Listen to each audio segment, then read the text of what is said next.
गोन और किलुआ हैरान हो गए और कैटू की तकनीक जानना चाहा। कैटू ने बताया, यह जोकर हर बार 1 से 9 तक कोई भी नंबर देता है और उसी के हिसाब से नया हथियार बनता है। एक बार जो हथियार मिल जाए उसे बदला नहीं जा सकता, इसलिए उसे हर हथियार पर मास्टरी करनी पड़ी है। मगर आज तक एक नंबर ऐसा है जो कभी नहीं आया। इसके बाद तीनों आगे बढ़े, मगर जल्द ही रास्ता रोकते हुए चिमेरा एंट्स की भीड़ सामने आ गई।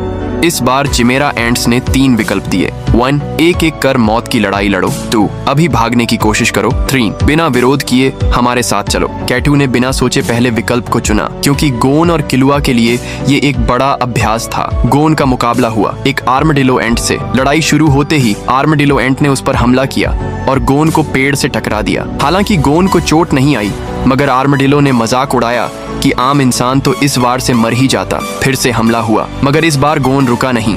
उसने उसकी कमर को दोनों हाथों से पकड़ लिया। फिर गोन ने अपनी शुद्ध ताकत से उसकी हड्डियों को चूर चूर कर दिया। आर्मडिलो वहीं दबकर मर गया। इसी बीच रामोट नाम का एक चिमेरा एंट, जिसने हाल ही में गोन और किलुआ से मार खाई थी, अब अचानक उसे भी नैन एनर्जी तकनीक का ज्ञान हो गया। अब वो गोन से लड़ने को बेताब था। कुलोटो ने रामोट से इसका कारण जानना चाहा। पता चला गोन और किलुआ की पिटाई ही इस शक्ति के जागरण की वजह बनी। तभी कुलोटो ने कहा, रामोट पूरे जोर से मुझ पर हमला करो। रामोट ने गोन की तरह ताकत इकट्ठी की और एक जोरदार घूंसा मारा। कुलोटो हवा में उड़ गया। रामोट खुश था, लेकिन पेग ने उसे सलाह दी कि पहले इस ताकत को अच्छे से समझो और नियंत्रित करो। इधर कैटू के मन में बेचैनी बढ़ रही थी।